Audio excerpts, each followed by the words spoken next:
I am looking at Georgia's schedule for next year. Going to be tough for them to lose a game this upcoming season. National champ!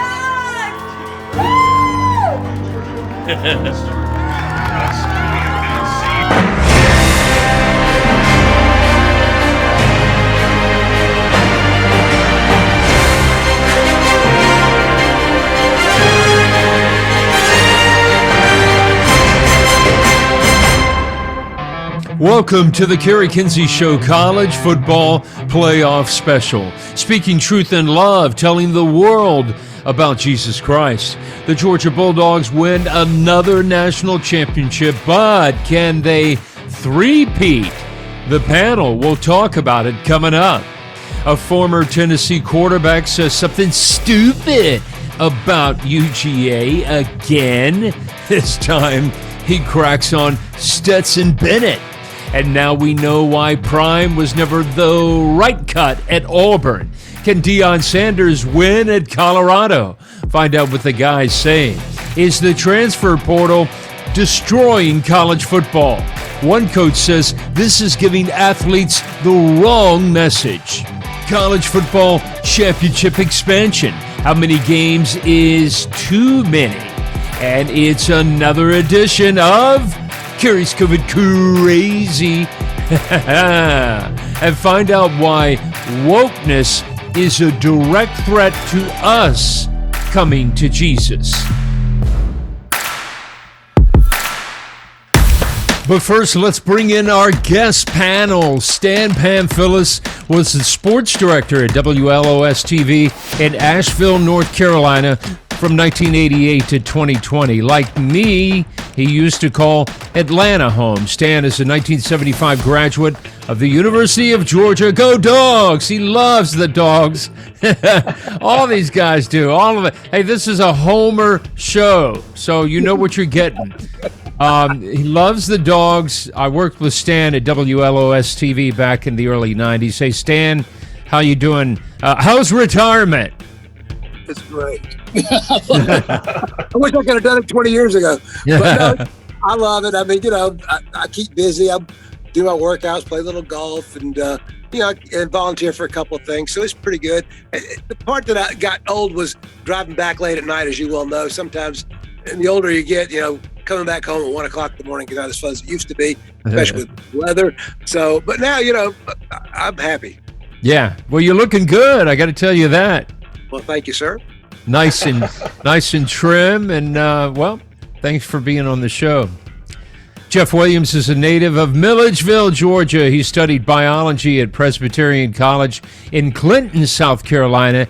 He's been a high school football coach off and on from time to time. He lives in Stuart, Florida, and he's my brother in Christ at our church here in the area. Welcome, Amen. Jeff. What's going on? Thanks, sir. Oh, not much. Staying busy. A lot of kids running around. A lot of football to watch. But no, things are good. Excited. Thanks for having me on. Glad to be here. Yeah, you got it. All right, guys, let's get to it. Let's get going, y'all. The Dogs win their second national championship in as many years. Quickly, can UGA three-peat? The last Division I team to do so. Do you guys know? What was the last team to three-peat? Ooh, three-peat, man. I know. I mean, it was way before we were alive, and maybe even before our parents were alive. Hey, it was 1930. Yeah, 1934 to 1936. Minnesota. From 34. Oh, wow. Yeah. There's so many almost. Alabama almost did it several times. Notre Dame, as you said, Stan. But, that's a long time ago, from 34 to 36. But let's look at the Dogs' schedule for next year. I don't see many losses here. You can expect a much improved Auburn team, and that one's on the Plains, and it's always hard playing in Knoxville. Except for those two, it appears to be easy breezy. SEC title game might be a different story. And what do you guys think about their chances to three-peat? Huh?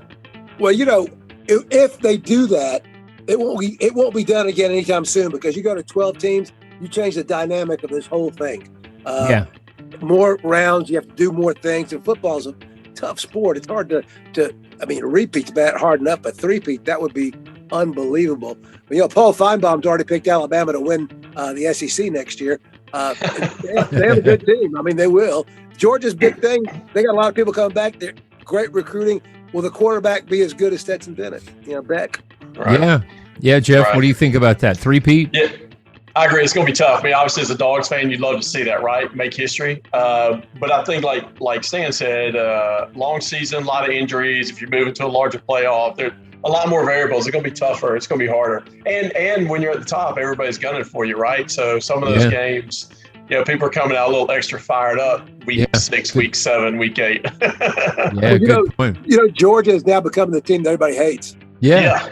Like Alabama was, right? Exactly. That's what happened. But that's okay. I'll take it. Yeah, we'll take it. Well, guys, I'm really excited about next year's lineup. Look at this. Carson Beck gets to show off that big arm. They recruited track star 4 stars at wide receiver. Got 2 others from the portal. 5-star Damon Wilson out of Venice, Florida. I don't know if you've seen his reel, but he eats up quarterbacks like Carter's got pills. And guys, you say what about next year's team? I think they're going to be. I think they're in the mode now with Kirby. They're always going to be good. They're always going to, a bad break of injuries, but they're going to be there, which is great as a Georgia fan to be in that upper echelon.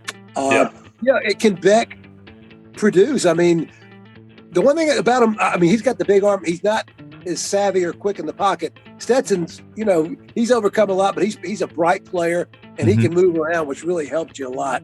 But they're going to be. They're going to be in the conversation.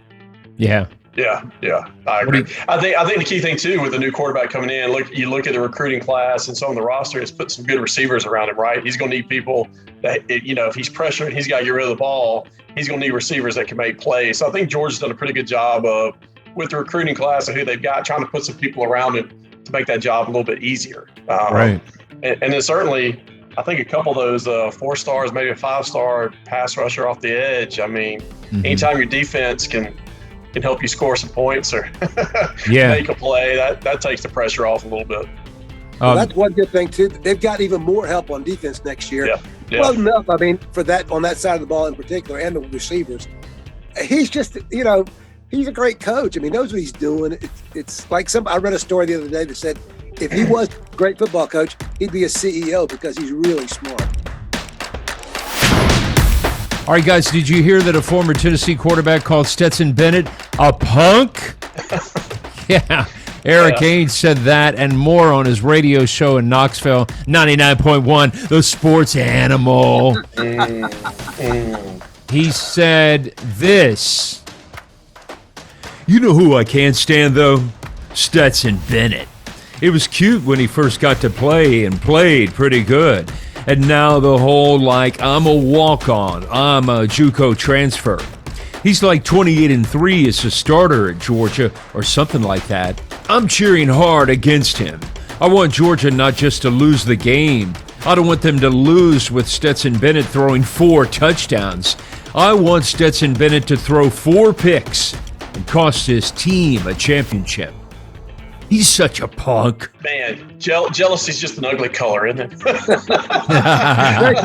especially in bright orange. I was going to say, jealousy is bright orange, apparently. Well, let me say this. I listened to his comment. Did you guys go back and listen to it on Spotify? I read it, yeah. I didn't hear the inflection, but I read it. It really needs context. That's why I listened to it. And because being a sports and news anchor reporter for, almost 30 years, we know, Stan, we've seen and heard a lot of things taken out of context. It's worth noting that the other 2 guys on that show wouldn't go there. Now, I've been going to and covering UGA games since the late 70s or so. So I remember Eric Ainge, yeah, for sure. But let me tell you what, most casual fans probably don't.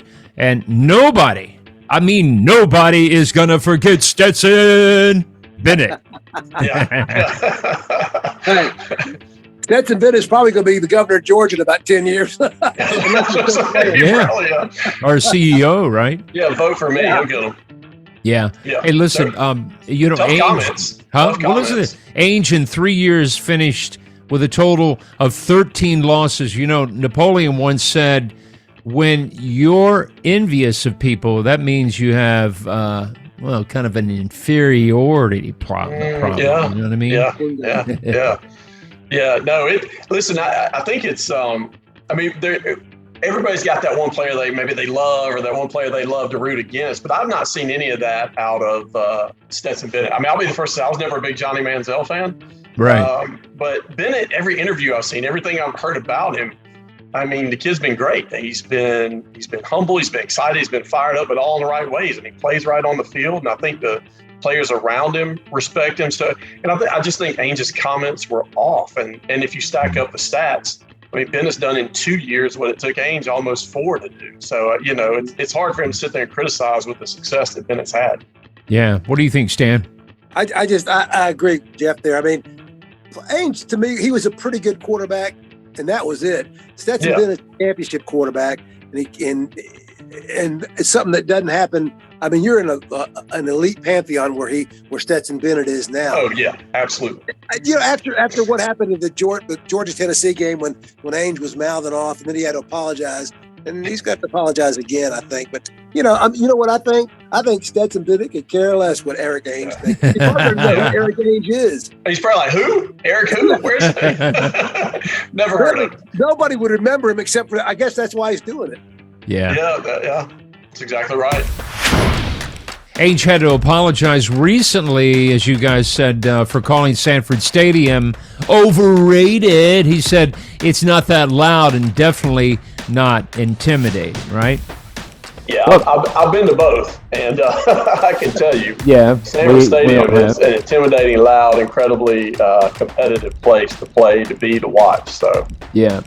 Now, you know what? I think that's not a sports show. It's three guys agreeing with each other. Good sports shows have an arc of controversy. They're not a propaganda-filled sounding board for the local university. One of those two others, if one of the two other guys had said this, then you'd have a show. And that is, hey, Eric, why do you think Stetson's a punk?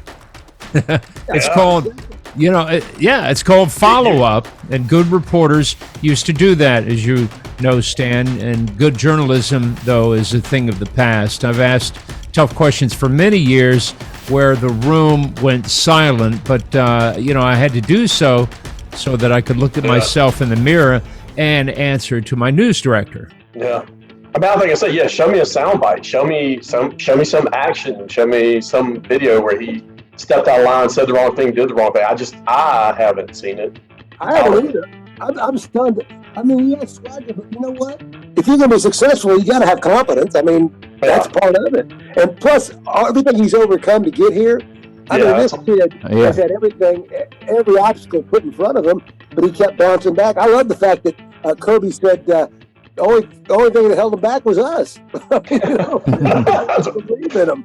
And now the guy kept battling. I mean, to me, he's like it's a cliche, but he's like the All-American success story where you just you work. Yeah. Hard work pays off. Yeah. With like Rocky, baby. Rocky. You know what? People underestimate him, which I think helps. He's fast. I mean, 4 or 5 40, maybe more than that. He's got a good enough arm. It's not a howitzer, but it's pretty darn good. And he's got touch and confidence. I mean, I don't know, what else do you need? He's got everything. I mean, he really, again, what he's going to do on the next level, or maybe not, who knows? But right now, he seems to have everything you need to be playing at championship caliber level with a team like Georgia. He's getting the job done. The other day that said that some NFL scouts said, you know what? One thing that's great about Stetson Bennett is, and why he would make a good backup if nothing else, is that he can come in and he doesn't need reps. He can do it. He's so smart, he can do it. And so they don't have to waste time on reps to backup. And I agree. The other thing I'll say he has, and this is where I think Ainge is totally lacking, like being a player and having been a coach, there are certain players that just elevate those around them. Like whether they're the best player on the team or not, there are certain people that have leadership qualities, Right. energetic qualities, and they bring that to the locker room, and the players build on it. And you got a guy who might be playing somewhere in the middle of the pack, but he's going to play up that day because Stetson Bennett fired him up. So I think Bennett's that guy, not just on the field, but in the locker room. I think the players rally around him. I think he leads people. I think he gets people motivated, and that's a powerful thing to have. So to your point of being a backup, he's somebody you want in the mix, to build culture and to build a team like that. Well, you could tell during the game. I mean, these guys believe in him. I think that's one reason they beat Ohio State. He just, I mean, there was no fear. He just said, let's go. Well, anytime you see your quarterback not scared to run, take a hit, make a play, like sacrifice his body for the end zone, every player on that bench will be like, all right, strap it up, let's go. Here comes. So I love it. I love it. All right, guys, there's new information on why Deion Sanders wasn't considered for the head coaching job at Auburn. Watch how he reacts to the topic of meeting with some Tiger boosters. Check out this bite. Did you hate going to like these meetings with boosters that felt like you were begging? I wasn't going to no boosters meeting. I wasn't doing that. For what? $5,000? I'm not doing that. I can go every little bit of help. No. My time, no. No, that's an insult. My time is much more valuable than that. I'd rather be doing something with my kids, not my personal kids, my kids of the football team, the JSU. I'm not doing that. And that's oftentimes what it is. I'm not doing that. Let's touch on that. Is that professional suicide when a college coach won't meet with the boosters?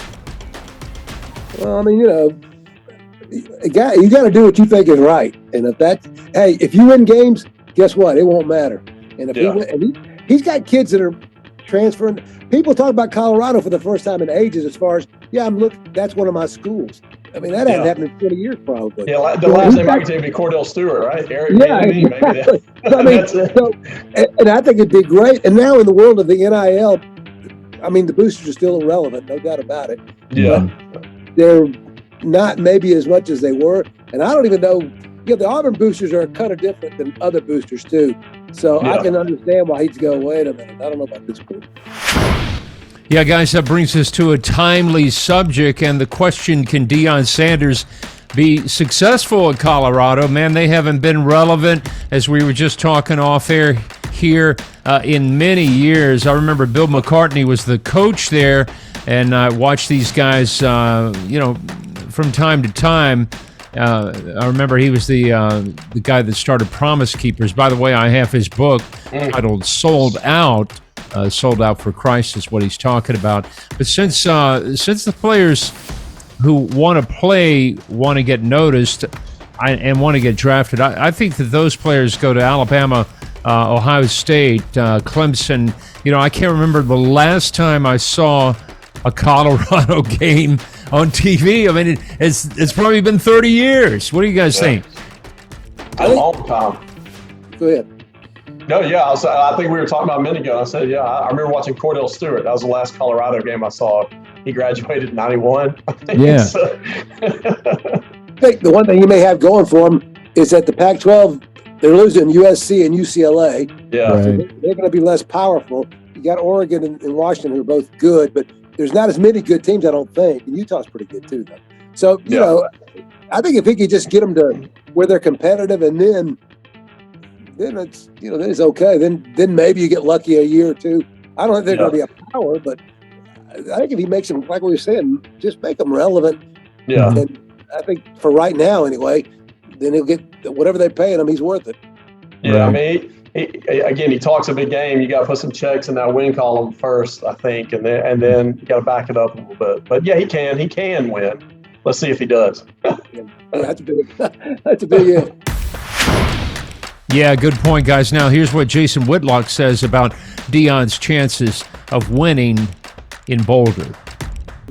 It's Colorado. It's not Florida State. It's not some SEC team. It's the worst team in the Pac-12. They went 1-11 last year. It's been a graveyard for virtually every coach that's come in there after Bill McCartney. And Steve, what I may end up having to, if I'm proven wrong on this, and I very well might be wrong, maybe he doesn't fail. But trust me, everything in my soul tells me it's not going to work the way he's going. But if he does succeed and I'm proven wrong, it will be because I have miscalculated how much football has changed and how the reduction in practice time perhaps has de-emphasized coaching and chemistry and environment to the point that college football and maybe even the NFL is all just like, if you got the most talent, just show up, everybody be sober on game day, and it'll work out. Because again, there's great high school football coaches who can't coach a lick, but have the most talent, coach at some Catholic school, get the most talent, and they win every year. Maybe that's what college football has been reduced to. That's not the college football I remember. That's not the college football that Nick Saban has dominated the last 10, 15 years. Coaching actually matters. Environment actually matters. Maybe I'm wrong. Maybe things have changed. And all you need is a guy to show up and get talent to attract. And it doesn't matter what attitude, but I right now, I don't believe I'm wrong. I don't think it's changed that much.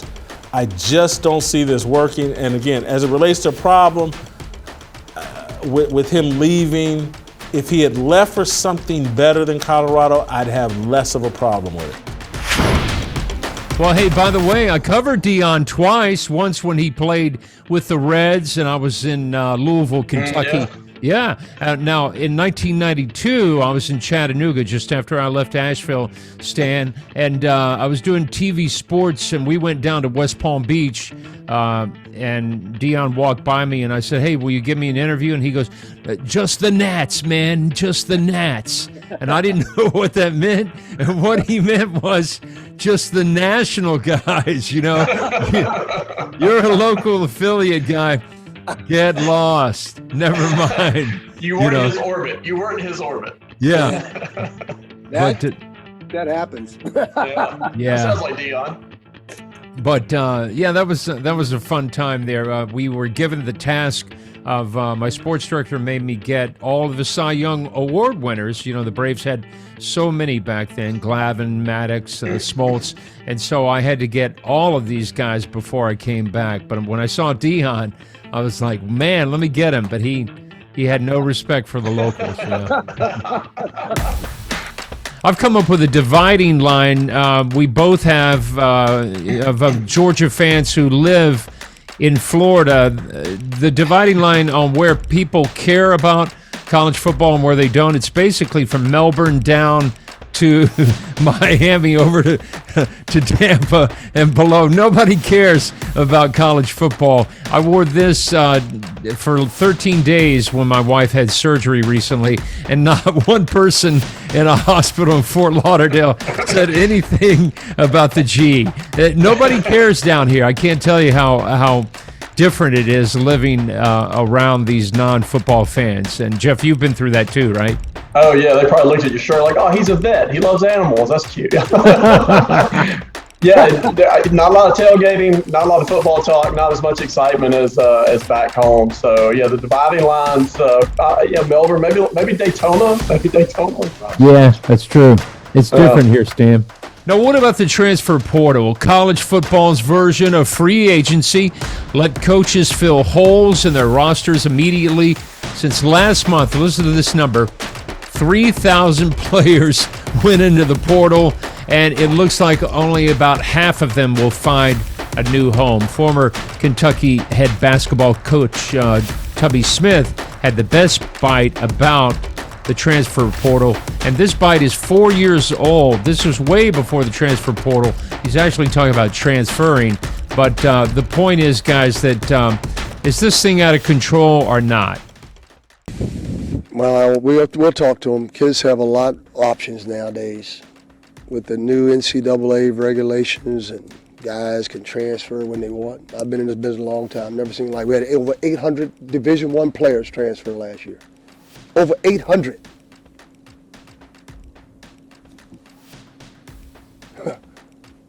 Come on. Teach them how to quit.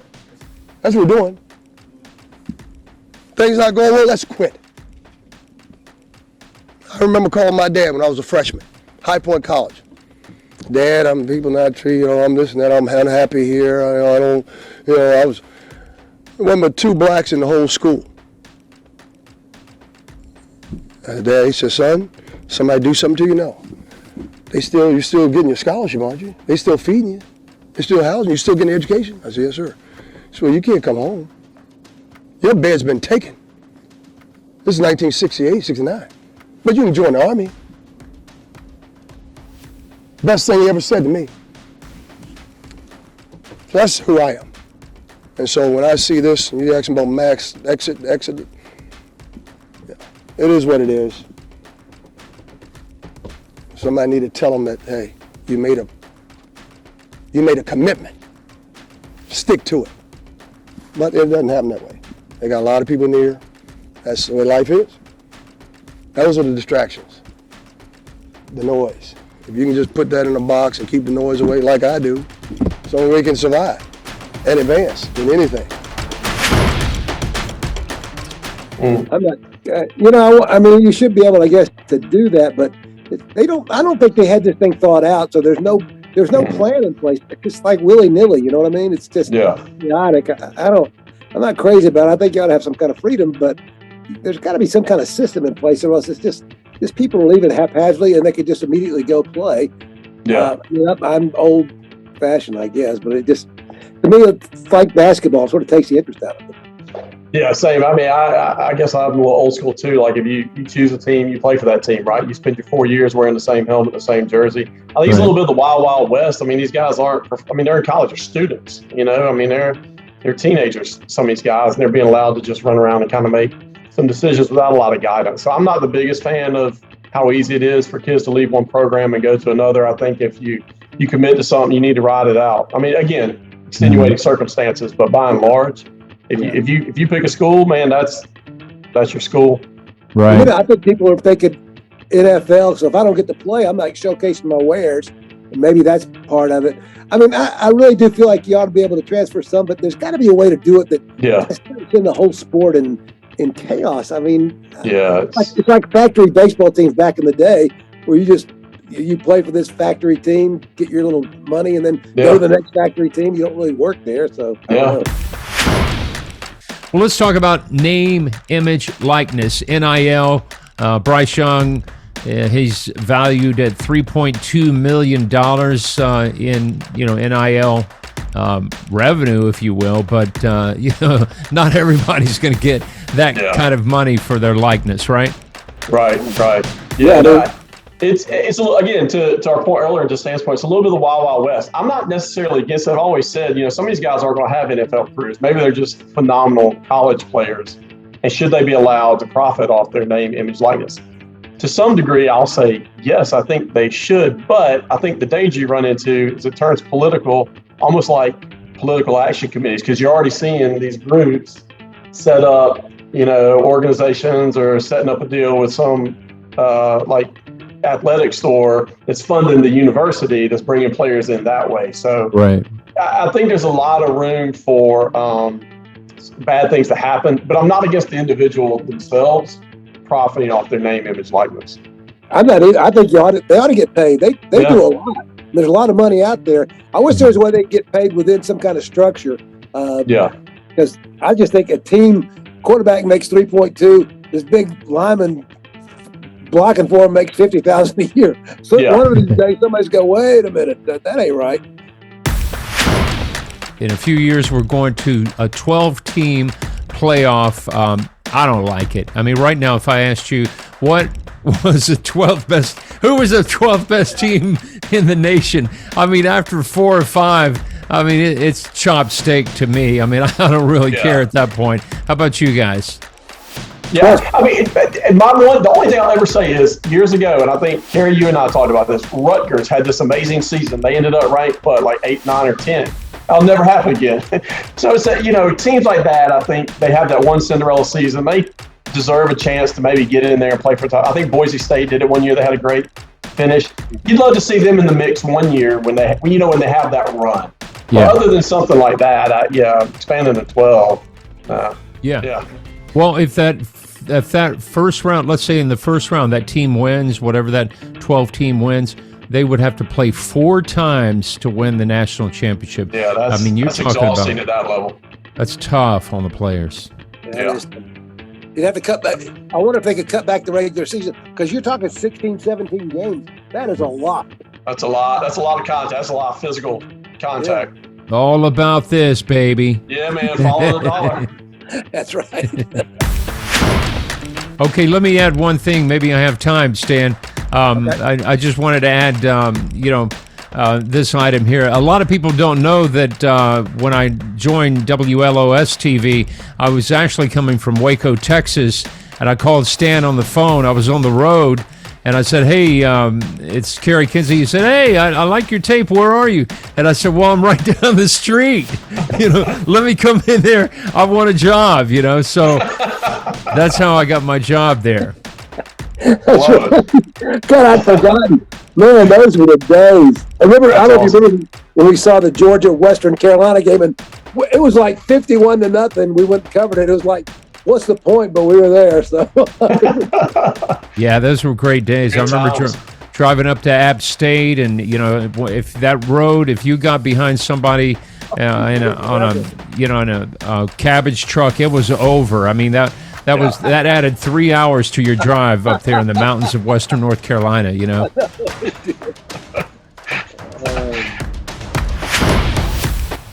Okay, Stan and Jeff, we appreciate you guys joining us on the Kerry Kinsey Show. Have a great evening, everybody. Thanks for having us. Good to see y'all. Go Dogs. Take care. Go Dogs. Well, I really enjoyed that segment from Jeff and Stan. Thanks again, guys.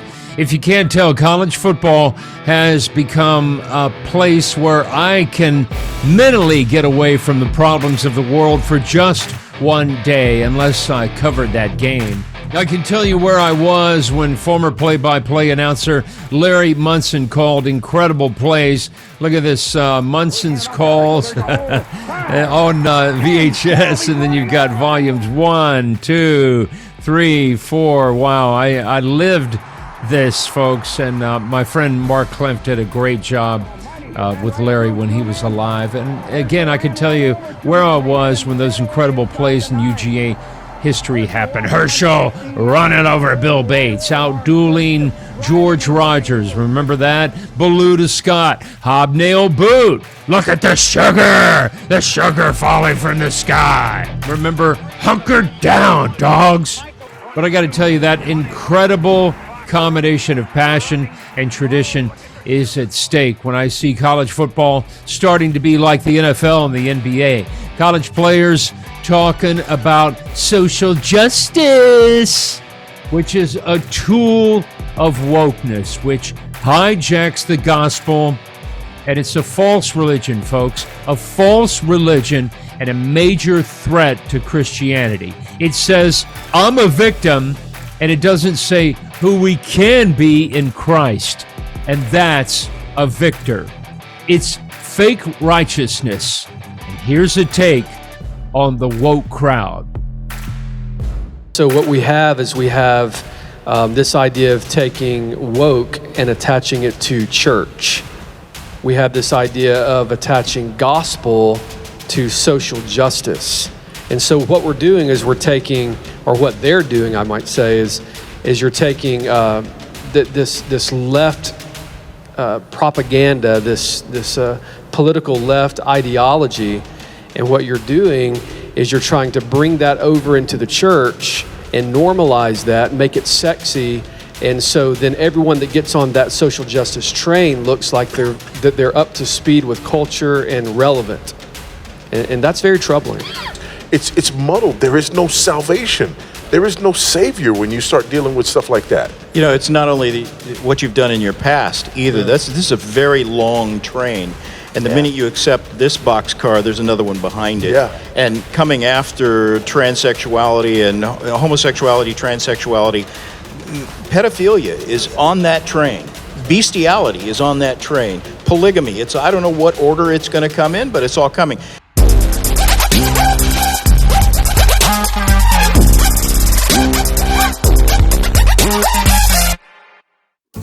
Well, regular viewers will recognize Kerry's COVID crazy. How bad was that beatdown by the Dawgs over the Frogs? This bad. See, look at this. Oh, boy. All right, hang on.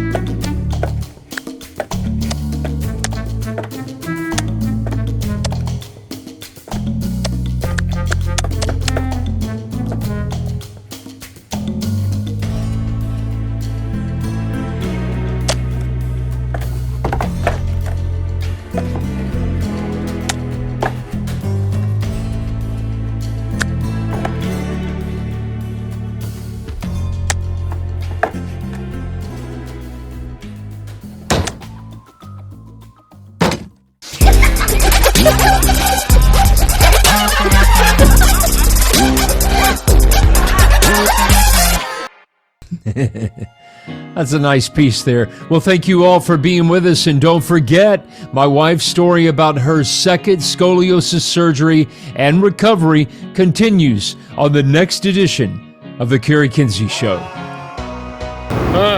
Thank you, Lord. It appears to be an ambulance ride to freedom from mostly a horrible experience in the hospital. But on the next presentation of The Kerry Kinsey Show, you'll see what happens when Angela's blood levels get dangerously low.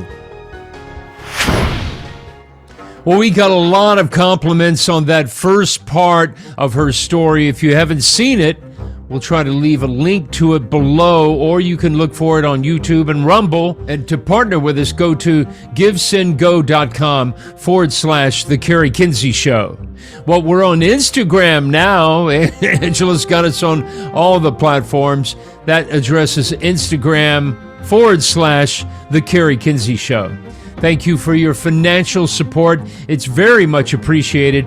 Angela and I especially want to thank the folks who were prompted by the Holy Spirit to give to our show when, well, she was having major scoliosis surgery and we weren't even putting out any content. You know who you are, we know who you are, and we just want to say thank you. And thank you for watching the Kerry Kinsey Show College Football Playoff Special. Remember, Jesus Christ is the only hope for this world. Jesus is Lord.